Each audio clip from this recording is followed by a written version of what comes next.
Okay, just a few things before I start this episode. First off, hi. Thank you for 80,000 subscribers. That means a ton. Last year, I had 8,000. So 10x is no small feat, and I appreciate Philip DeFranco for putting me on. Very, very grateful for all of you for coming to this channel and supporting everything. You have no idea how much I appreciate it. Number 2, what you're about to watch is one of 2 new shows that we've been building for the channel for a while now. Freestyle the News and Zed Talks are not going anywhere. For some reason, a lot of people get really upset that I'm doing other content and want to unsubscribe. I get it, but listen, those shows are still going to be around here. I just want to give you guys more options of what to like. This is called Let Them Cook. If you only know me for delivering the news or really nice deep dives or, you know, pissing people off because I defended Jon Stewart, you should know outside of all of that, I also am the music director for EVO, which is the biggest fighting game tournament in the world. I've done music for these games for a while now. I was in a nationally syndicated television commercial for Street Fighter 4. If you played the new Mortal Kombat game, the guy rapping at the end, hey, that's me. And last August, my song Run Back City had 12,000 people stand up in the Mandalay Bay Arena, as well as find a spot on the initial Grammy ballot. That's huge. So, all of that being said, while that's a huge part of my life, I've always felt like whenever I want to talk about that stuff, it's very hard for people to digest, like, you know, esports and fighting games and all these kind of things, because a lot of times it gets very inside baseball, very technical. And me and St. Cola, who's a very prominent commentator,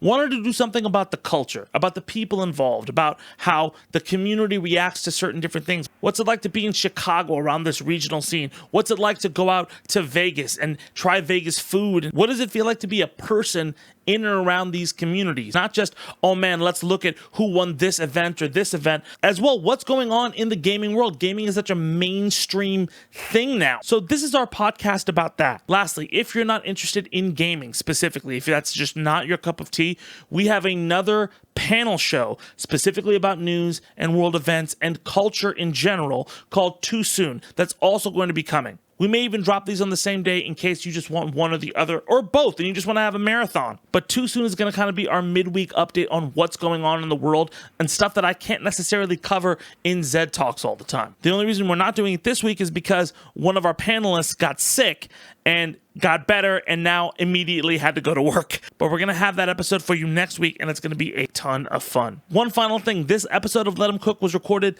last week, but we're talking about very prescient things.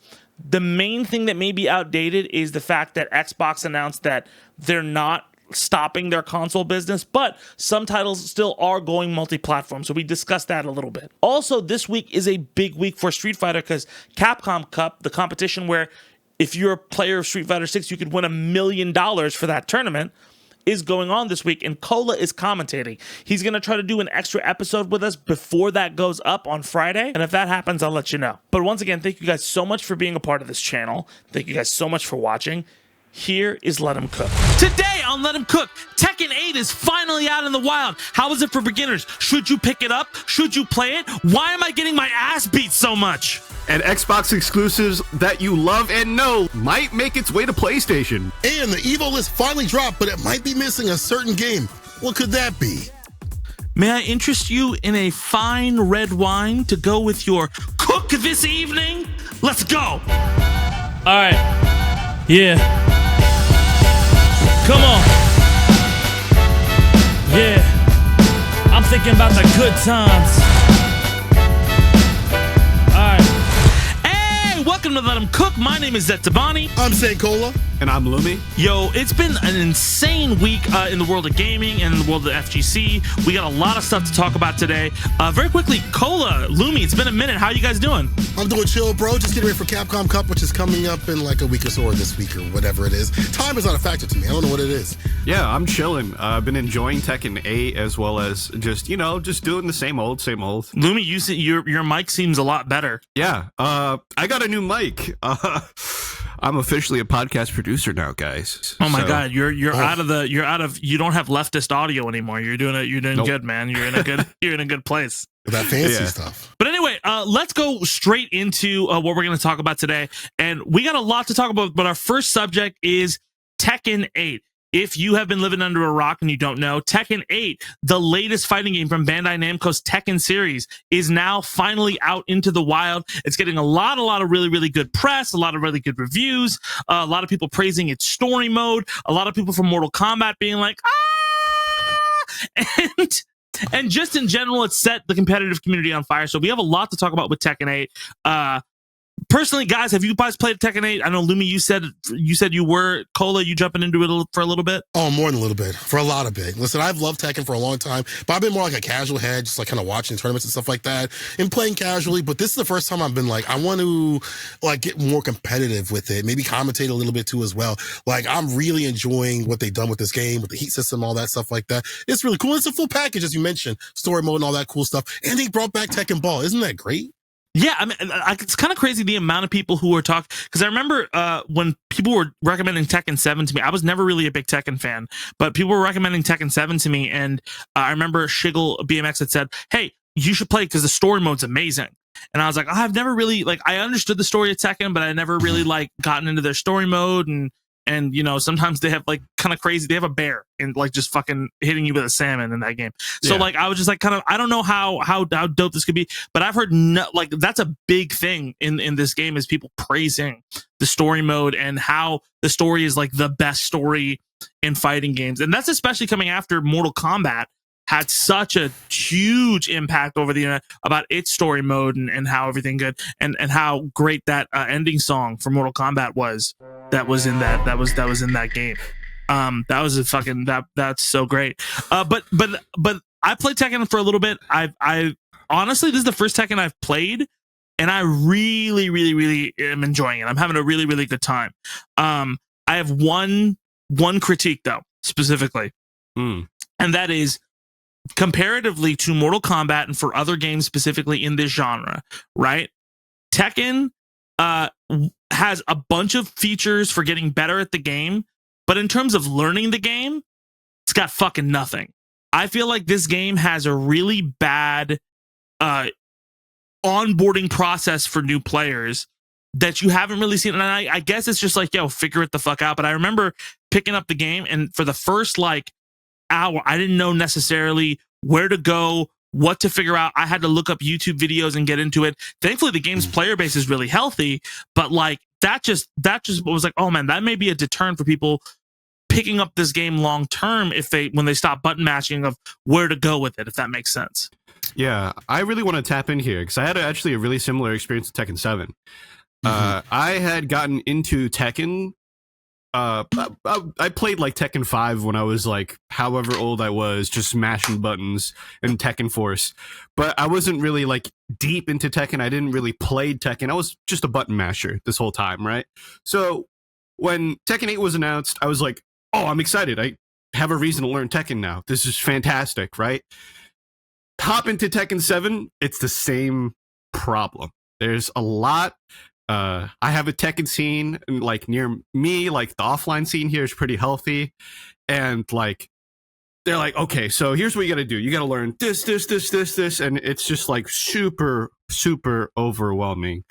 When it comes to Tekken 8, I wish they were a little bit more forward with the tutorial. Like there is one. Yeah, with and that arcade quest mode in particular is sort of like disguised. They don't even tell you it's supposed to be, you go into arcade quest and then it happens, but they don't tell you like, hey, if you want to learn this, go into arcade. Like not even a pop-up that says if you want to learn this, jump into arcade quest and you'll get a full education on it. And like there's like 9 YouTube videos that are like, if you've never played Tekken, here's how you play. And that shows a lack of, you don't really see that as much with Street Fighter when it came out, you know? Yeah, I think absolutely. I think part of that is, though, for Street Fighter, is that it's a little bit easier to access those tutorial tools. They're a little bit more straightforward. For Tekken, as you mentioned, arcade quest, you got to go into this mode and learn as you go. When you go into the menus and stuff like that for Tekken, it's a little bit, it's a lot. It feels like it's a lot. Maybe it's like a UI thing. I'm not sure. Maybe it's because I'm new to Tekken. I think that's what we're saying, Cole. I think it's we're saying visually that good. Yeah. Yeah, I don't think it's laid out. I mean, to be fair, like I think all modern fighting games have a problem with menu layout. Like I don't want to like open up a menu and feel like I have to find the one piece to get to a tutorial. Okay, like it's not. It should be pretty. Yeah, like bro, like it's pretty frustrating in that regard. And the other thing I would say also is like, again, specifically for Tekken does have one thing that I learned is it does have a really bad reputation for seeming way more complicated than it actually is. Like Tekken is a very knowledge-based game, but it's a pretty simple game to pick up and start having fun with pretty quickly. Right. I remember when I picked it up, like again, I picked up Tekken 8.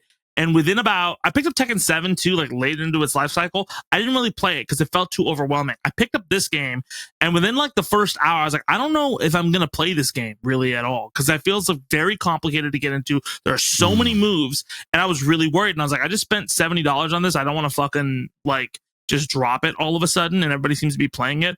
So I had to like get my hands on it and do combo trials. And very quickly, it seemed like, okay, you don't really have 80 moves. You have like 5 or 6 moves, 6 strings. Right. You figure out like the fact that you're going back and forth with strings, like just the fact that like, hey, learn a string and that's your like normal move is this string, and you're guessing where the string goes. That made it so much easier, but I had to watch like 6 videos to find the one that got there. And even the Tekken tutorial didn't really tell you what the game flow is. The Street Fighter tutorial and even the Guilty Gear tutorial tells you what the game flow is. It tells you like, hey, you know, your pokes, counter pokes, and whiff punishes, and you're focusing around that. That's a great way to start getting into Street Fighter and to learn it really quickly.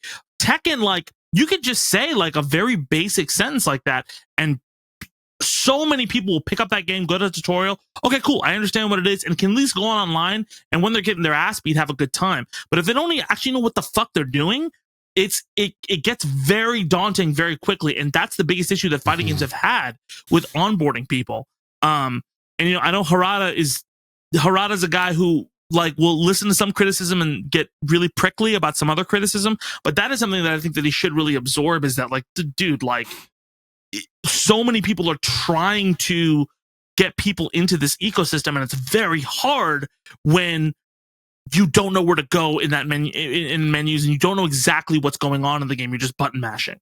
Yeah, and I think this is easily remedied by, quite frankly, what we said earlier. Just, hey, go to Arcade Quest if you're new. Yeah. And we're telling you now, if you're new and if you just got Tekken 8, go to Arcade Quest.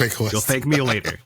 I also think it's a language thing as well. I think a lot of Tekken players, the way that Tekken's talked about in particular, can be a little intimidating. I understand that frame data as a concept for a lot of people can be sort of in a different stratosphere compared to like what you would see like normally, like, oh, like I'm going to just punish this move. It's like, oh, you need to learn your 10 frame launcher. Yeah. You need to learn 10 frame, 12 frame, 14 frame, 15 frame. And just the way the game is talked about in general. Yeah, I think it just asks for a lot up front compared to like other fighting games.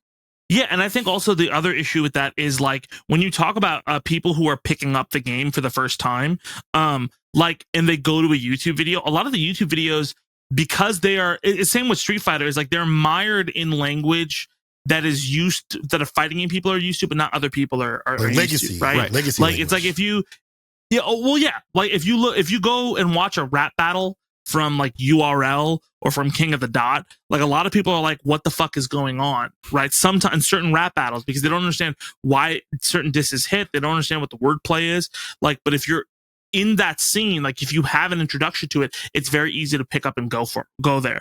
But you know, I think specifically with stuff like this, it becomes very hard when people are listing things like 10 frame launcher or heat or something like. I think the easiest thing to say is like, there's an easy way to explain all of this stuff, right? I think simple concepts get crazier when they're overcomplicated, right?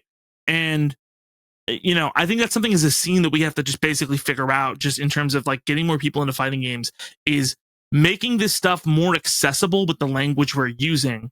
You know, and I said, you're a commentator, right, Cola? So like I've said this before, like a lot of times when I watch commentary, you know, sometimes you can see the comment, like you specifically simplify things in a way that's really, really like clairvoyant and easy to understand. But I feel like sometimes with the way commentary is, and I'm being very careful because I really appreciate commentators in fighting games. I think it's great. It's gonna get canceled.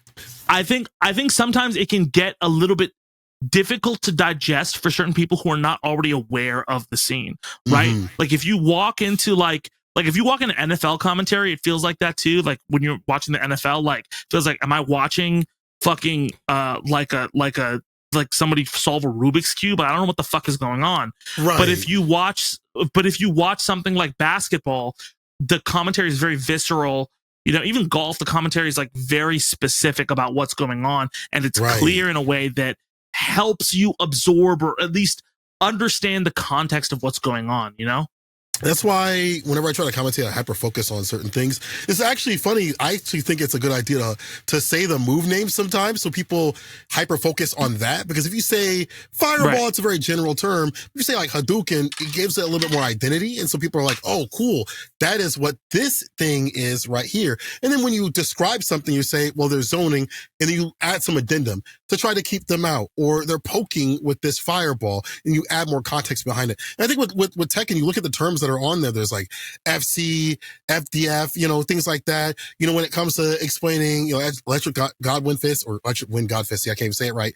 But when you're explaining all the million terms, we have to be cognitive of like, we're saying these terms to people that are completely new, who have no idea, and to them it looks like a math equation. I just saw someone post up a move list, and they're like, yeah, just use this simple move list. There's like at least 20 or 30 moves. Dude. They're all different, like buttons everywhere, different little things that I had the research. I was like, I don't even know what this term means. So like, bro, I don't know what it means. Y'all messing up. We have to be knowledgeable of how people are going to approach this, because they see that, they're going to be like, I don't want to be a part of this. This seems like homework. This seems like a college course. I think for in general, when we're talking about like people learning new games, I think the best thing, and this is not only for like fighting games, this is just for games in general, right? Like when you're learning like a brand new game, I think a good rule of thumb is like, you should be able to figure out how that game plays in like 60 seconds to 2 minutes.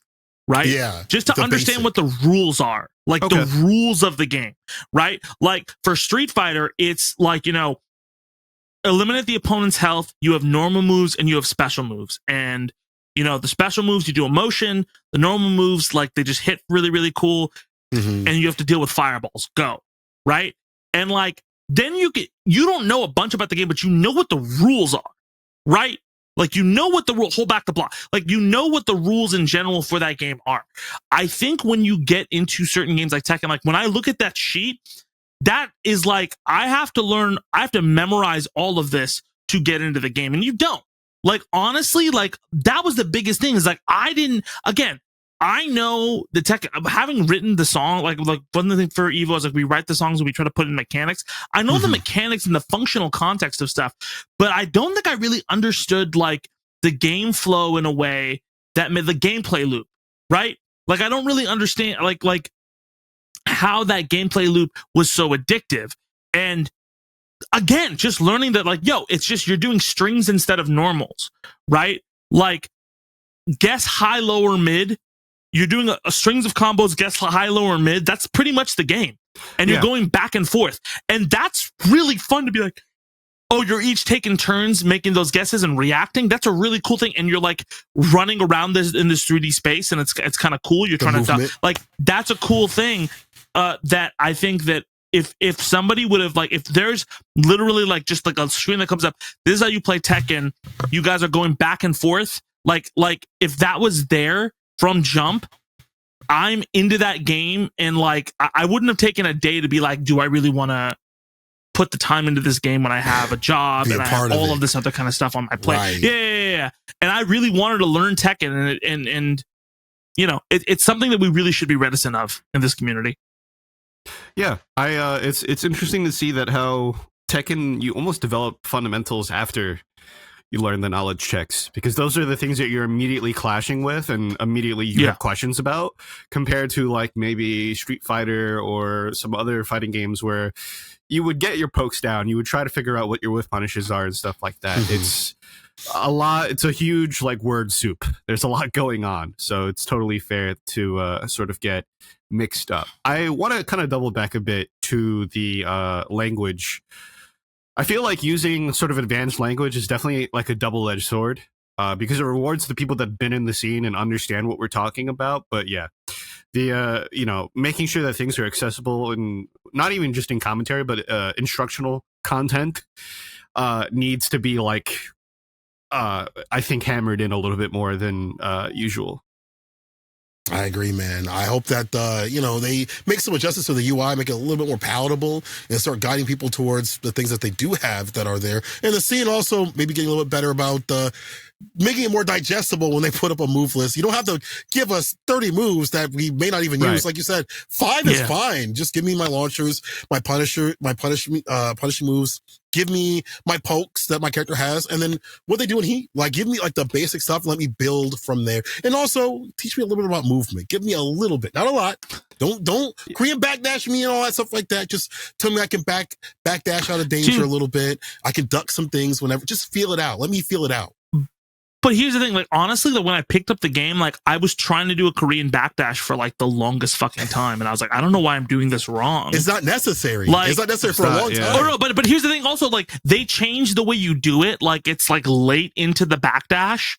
So if you don't know what a Korean backdash is, there's a technique in Tekken called Korean backdash that's based, because people, I'm describing, like, a word that people already can tell by the word. So, like, pretty much you dash backwards and then you cancel the dash with crouching, back down back crouch, and then you press back again, and then it inputs like another dash. So you can just dash really quickly backwards, right? And they've made it so that it's easier for you to just play the game without necessarily using that. But like the way I was doing it is like I didn't know. I thought like, oh, if I don't know how to play this game, I'm gonna get fucking destroyed online. And that's a scary thing, like for any game, dude. Honestly, like if you play like Call of Duty or any game that you're starting to get into, like Counter-Strike. I used to play Counter-Strike all the time, and I picked up Counter-Strike 2, and I'm like, I don't know what the fuck I'm doing here, because I haven't played this game in like 10 years. And trying to figure this whole thing out is now like I have to like spend time hating myself to figure this thing out. Tekken's really fun even getting your ass beat. Street Fighter's really fun getting your ass beat. But you want to know why you're getting your ass beat into a pulp. If you don't know why, then it doesn't make any sense. When I found out you didn't have to fucking learn this very hard technique in order to have fun with the game, I was like, all right, cool. Let me jump in. I'm in. But if I gotta like, climb a mountain in order to like run a little bit, I'm not gonna fucking want to run, I will say this though, they did do a good job on the replay. You can go back and play in your replay and figure out what you did wrong, and it'll also suggest some punishes against certain moves. So there are some things that you can look at and be like, okay, I can figure out, I can punish this and this. Maybe it's not directly in terms like movement, but at least they have these parts. But I'd like them to build upon it. Like they have the building blocks. They just need a few more and just collect them together. They're like so close. I feel. No, but that's what I'm saying. I'm saying like if you're trying to get better at the game, you have infinite resources. I think the things to get better at Tekken are so big in there. Like if you know the rules of Tekken and you jump in and you're playing the game and you're getting your ass handed to you, you can then learn how to get better. But if you don't know anything about the game, if you're starting from square one, how are you gonna get into it? And I understand that there's this idea that, you got to go through the crucible and you just have to like figure it out as you go along. But like, this is not 1996 anymore, or even 2006 anymore. We're in 2024 when they're coming off of a year of games where there are dozens of games people have not finished playing, and you're asking people to give their time to it. Again, Tekken has a great user base right now. There's a lot of people playing, which is really, really healthy, and it's good. And I may be out of touch, but I know that like wanting to get people into this game and wanting to tell people who have never picked up Tekken, now that I'm like a believer, like, you should fucking try this game. I know that there's a learning curve that's tough. Like David Dole, who's another political commentator like me now, is also picked up Tekken, and he was like, hey, I was going to ask you some questions about this because this is really, really fun.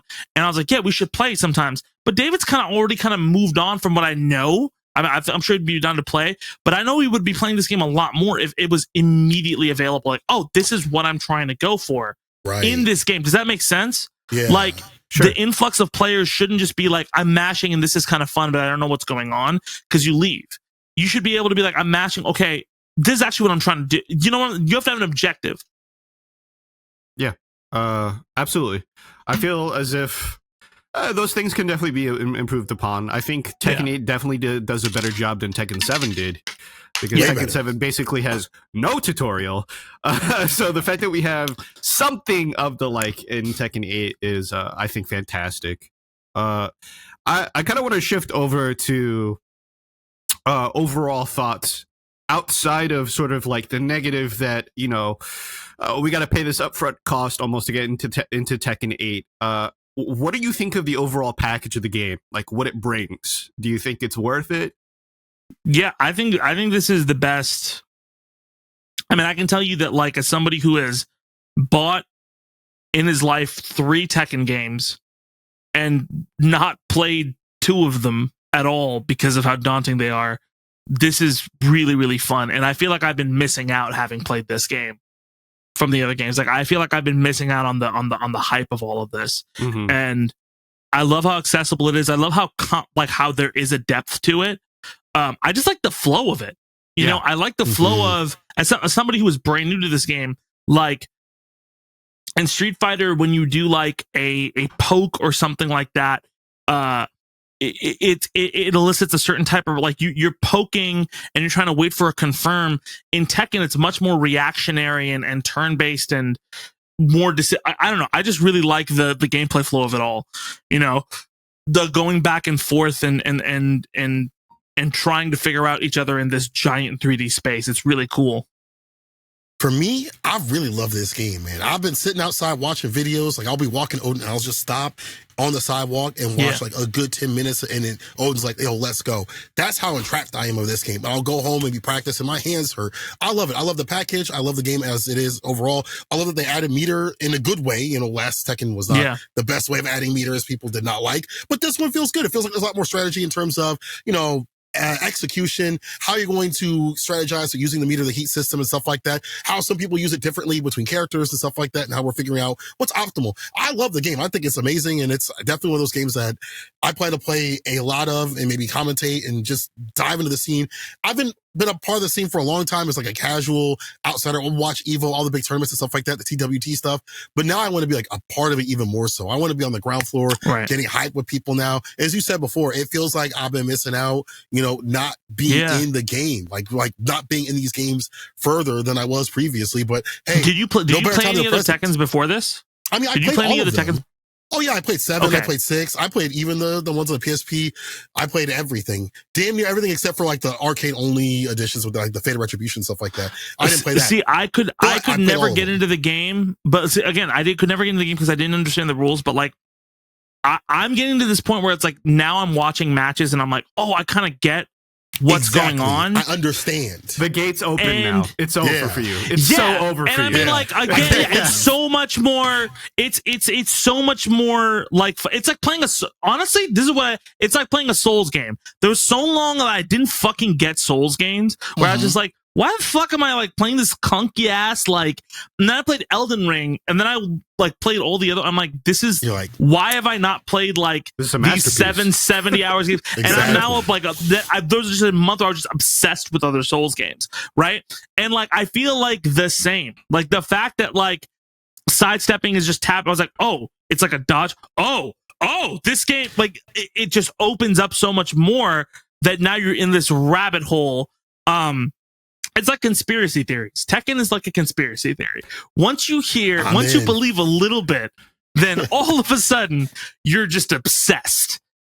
The Iron Fist is flat. It's like your favorite food. They should use that for everything. They should just use that on the back of the box. Tekken 8 is like QAnon, and you should. Even the best ones too. You guys know what? Yeah, Harada Gate. When you lose a match in Tekken, you got to message the other person, stop the steal, and then it'll But Tekken is just, it's just one of those games. And I think it, like, as a genre, fighting games can kind of be mirrored too, in the sense of once you get it, it's like, whoa. Yeah. Oh, yeah. Like the Neo moment. Yeah, exactly. 1000%. All right. So next topic, I kind of want to discuss something that's happening in the games industry currently, or some have said that they're leaks. Some have say they're rumors, but I want to talk about Xbox exclusivity might die soon. There's a couple of flagship franchises like Forza, Halo, etc. that Xbox has, maintained control over for a very long period of time. And now they're thinking about giving it up and allowing even PlayStation consoles to play these games.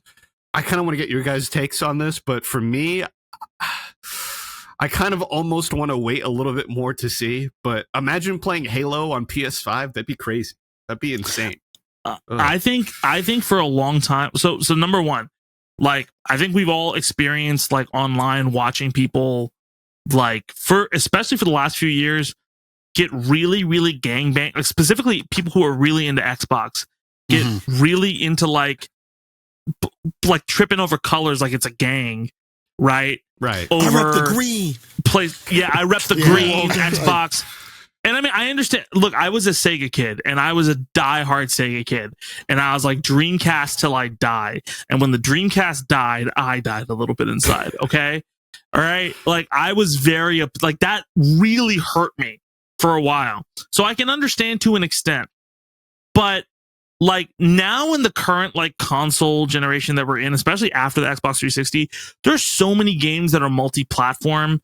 Honestly, the only two like first party development studios are like PlayStation and Nintendo. Xbox doesn't really have that kind of power, even though they've bought all these companies. And it's been coming up for a while that this is going to happen. I think it's sad for people who are diehard fans and who've wanted that console kind of thing. I think it's to an extent good for consumers because fucking console exclusivity sucks sometimes, man. It's really shitty to like, it's so shitty to be locked onto everybody talking about Pokemon Scarlet having so many issues. You have to know that some of that has to be because they can get lazy with Nintendo consoles, right?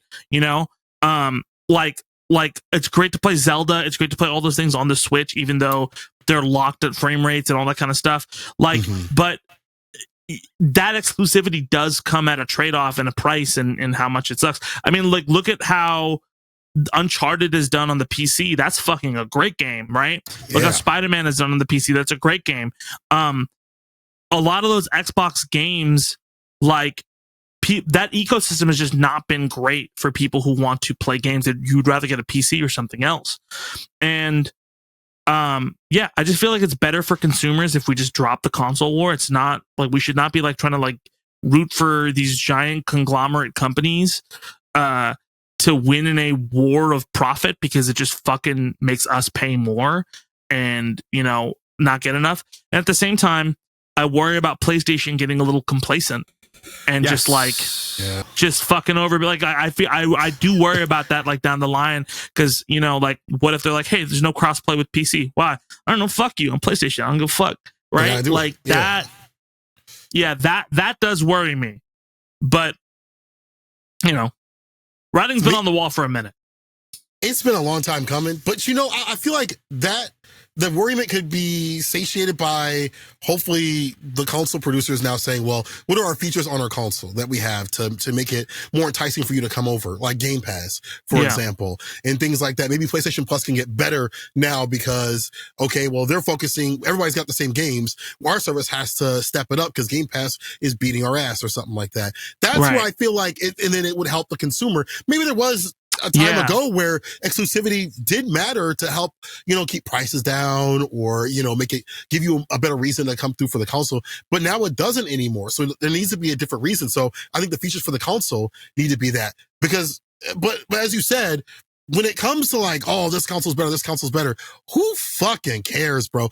I watched a dude on Twitter spend his entire day plus, a grown man, argue about oh man, I might just throw away my Xbox because there's no reason to have it because it's going to be on PlayStation. I'm like, bro, it's your game is going to a different system. It's not going to change what you have on your console or your enjoyment at all. Right. You're going to play the same fucking, you know what? Actually, if it's crossplay, you get to play even more people. Isn't that like a benefit? You get to cook even more people, or, you know, your player base expands. That's a good thing. You should want that.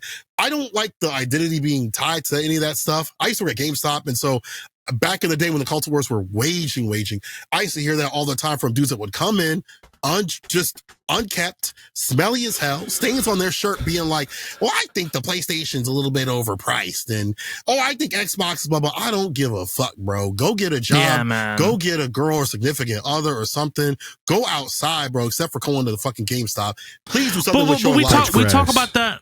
Please, cut grass. But like we talk about that all the time, where it's like, you know, like, again, like outside of this, I'm a very political guy. And like, you know, whenever you have like exclusionary kind of ideas, it always ends up like really bad, right?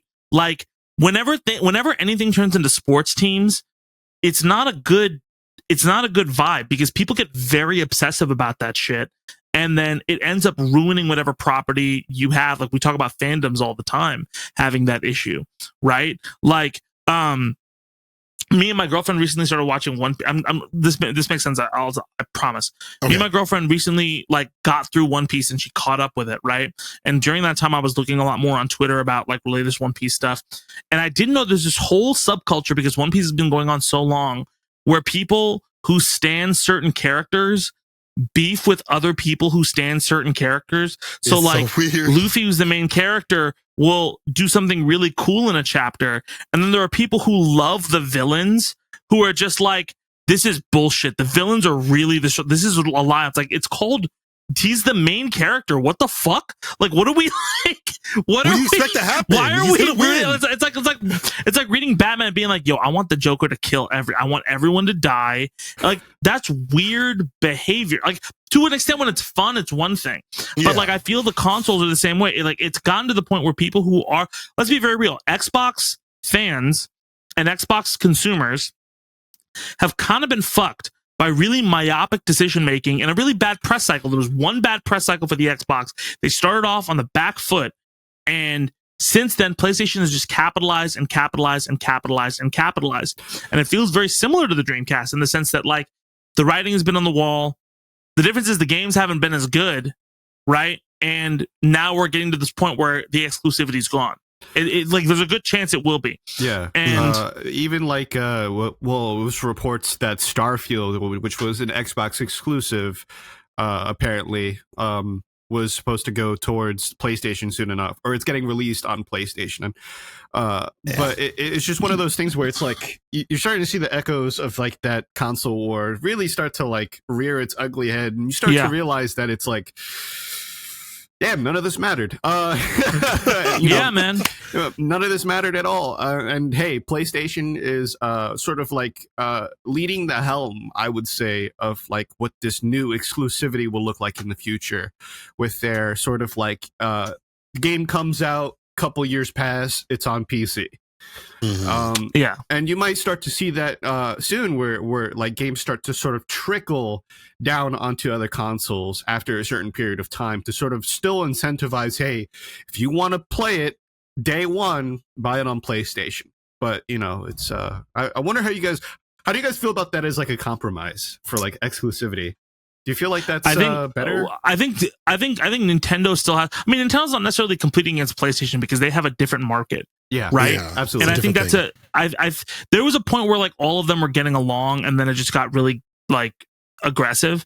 Again, I don't think there's a world. I think it's best when people have different. I mean, it's like Apple and Windows, right?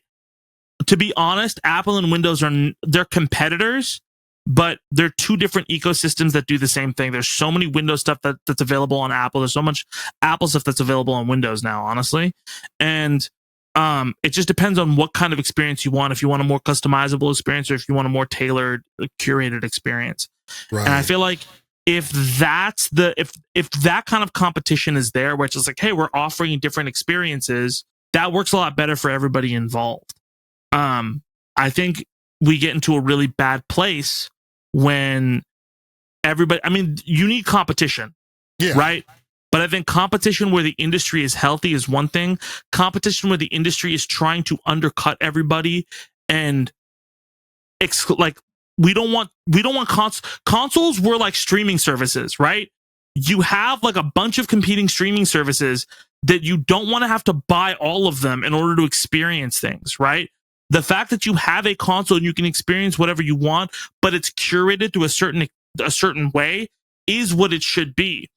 And yeah, man, I feel like it's a good thing for consumer. I just don't want people to get complacent. That's it.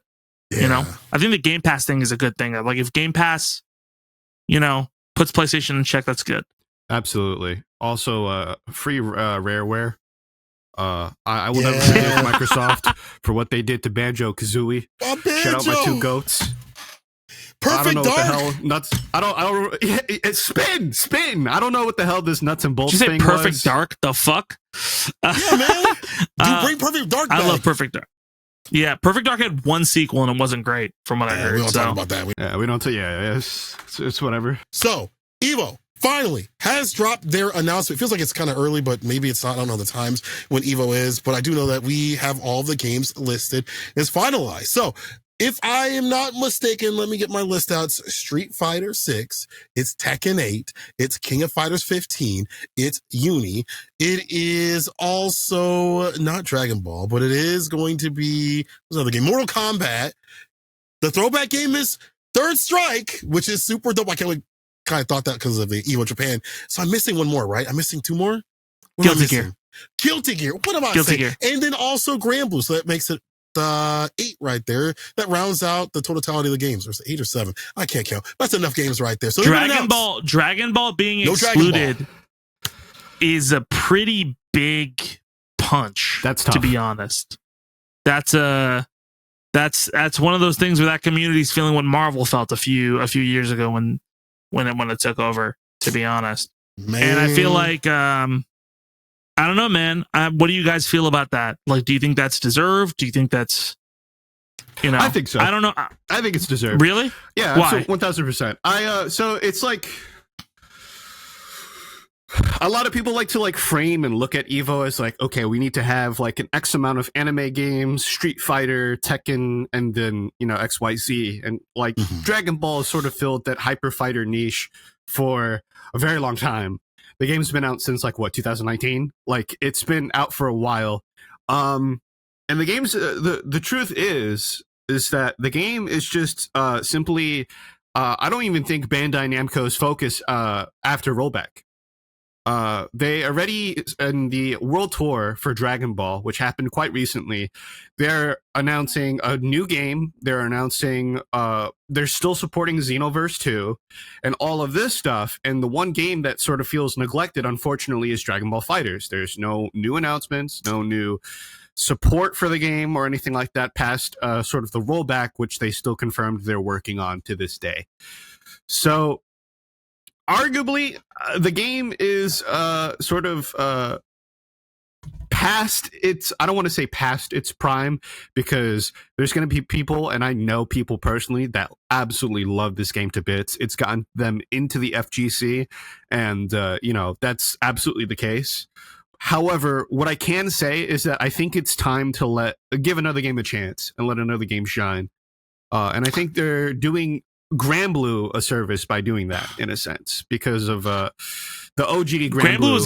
Grand Blue has been doing crazy numbers recently. Like I talked to Rick a little bit, and he was like, "Yeah, that game is doing numbers, right?" And I feel like, you know, especially with the announcement that I would not be surprised if that made Sunday, because of how fucking great it's doing. Yeah, man. Like, and you know, I think that's a huge thing.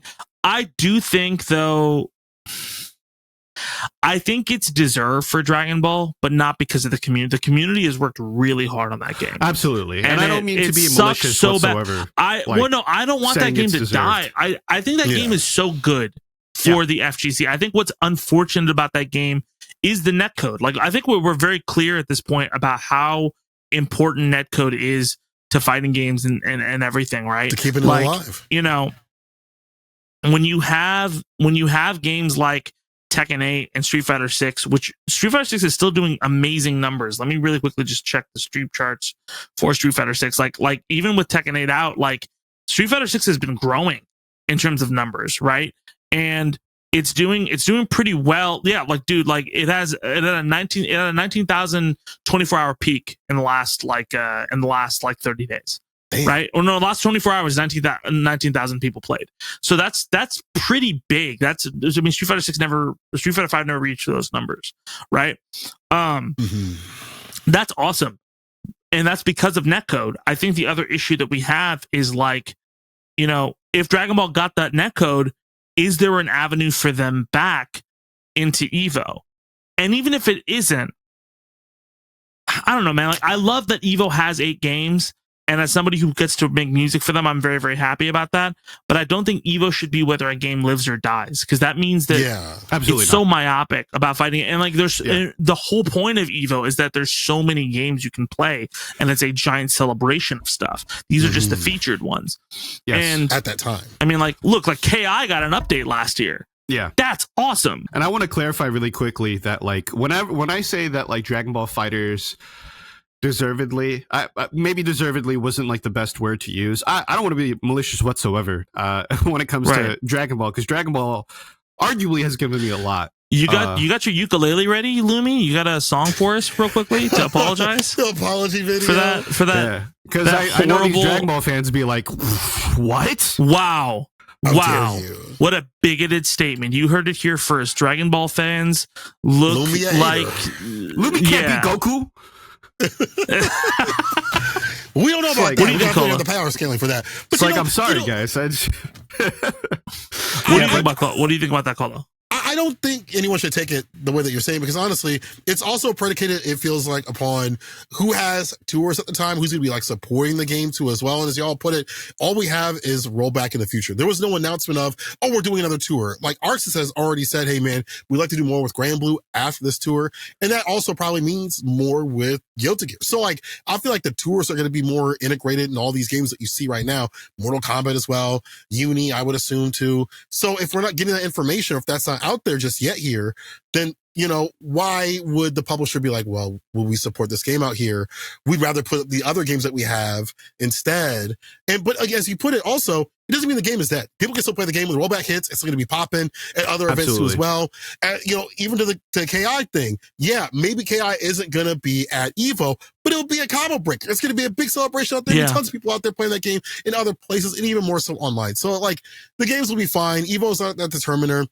It's great that, hey, Third Strike is out here too as well. A lot of people are watchers and not players, but you know, that's fine. You know, my friend put it this way. He's like, it's the same thing with sports. I love sports. I love watching sports.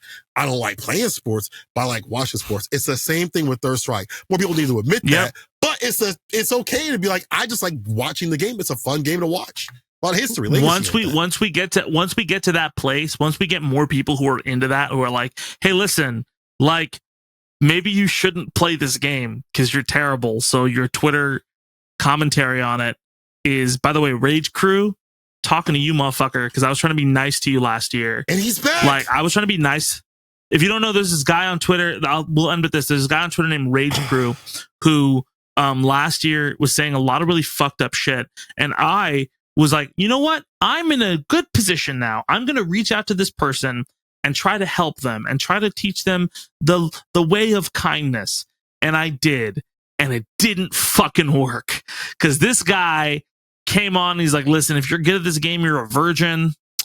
You don't fucking have a job. And I would like to say that I am both not a virgin and have more jobs than Rage Crew does. So like, let's slow our roll right here. Yeah, that guy's a fucking idiot. Like, I gave you, you can't help too many people. You can't, there's a point where it stops. But can't like, save them all. The more people understand that some games, you're just not willing to put in the time for it, it's fine. I will never play football seriously. I like watching it sometimes.